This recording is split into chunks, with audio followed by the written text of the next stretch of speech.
अस्सलाम वालेकुम जी। मेरा नाम डॉक्टर लीना बशीर है। मैं कंसल्टेंट गायनेकोलॉजिस्ट और इनफर्टिलिटी स्पेशलिस्ट हूँ। हमेशा की तरह मैं आज भी आपके लिए बहुत ही इन्फॉर्मेटिव वीडियो लेकर आई हूँ।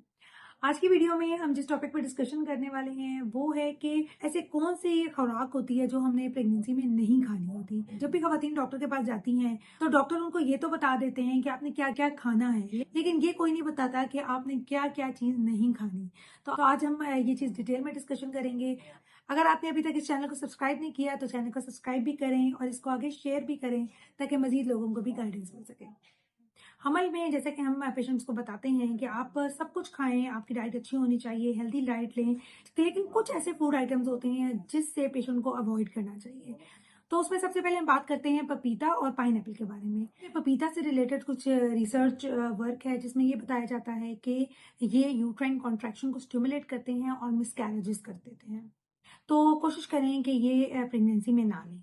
बाकी जितने भी फ्रूट्स होते हैं वो बिल्कुल सेफ होते हैं। इसके अलावा जो फूड आपने नहीं लेना वो है शुगर। अब बॉडी में जब शुगर बढ़ने लग जाएगी तो इंसुलिन बहुत होगी और इसकी वजह से इंसुलिन रेजिस्टेंस हो जाती है। ऐसे पेशेंट्स में हमने देखा है कि गेस्टेशन डायबिटीज भी हो जाती है, बच्चे का पानी बढ़ने लग जाता है, जिसकी वजह से बहुत सी ऐसी कॉम्प्लिकेशंस होती हैं जो पेशेंट को फेस करनी पड़ सकती हैं। तो कोशिश करें कि शुगर अवॉइड करें। कोशिश करें कि मिठाई, चॉकलेट, केक्स इस टाइप की चीज़ें अवॉइड करें।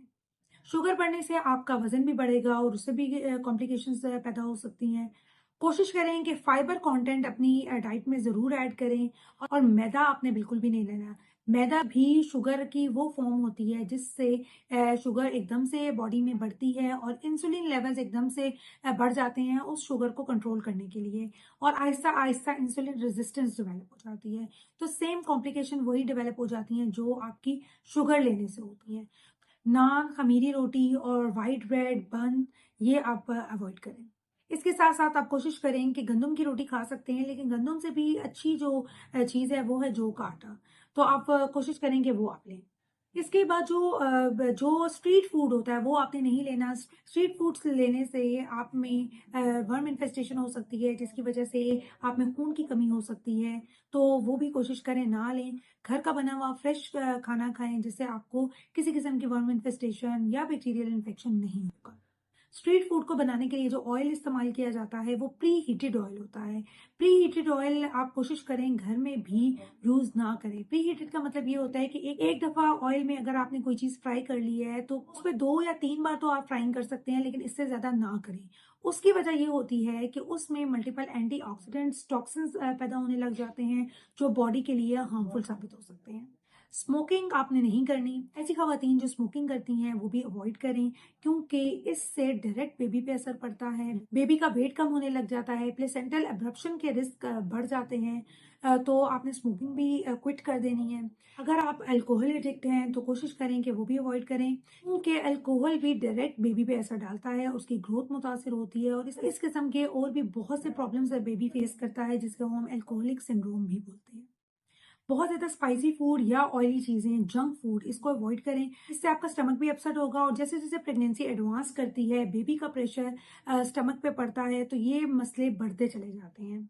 और कोई भी फूड, ख़ास तौर पे जो मीट होता है, वो आपने रॉ फॉर्म नहीं लेनी, मतलब अंडर कुक नहीं होनी चाहिए।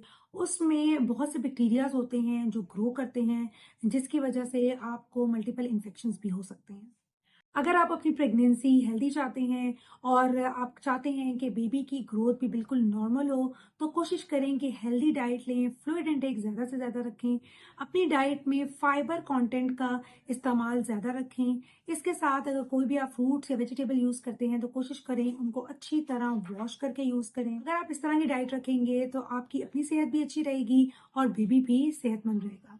अगर आपको ये वीडियो पसंद आई है तो वीडियो को लाइक करें, चैनल को सब्सक्राइब करें और अपने तमाम फैमिली फ्रेंड्स के साथ शेयर करें ताकि मज़ीद लोगों को भी गाइडेंस मिल सके। Thank you.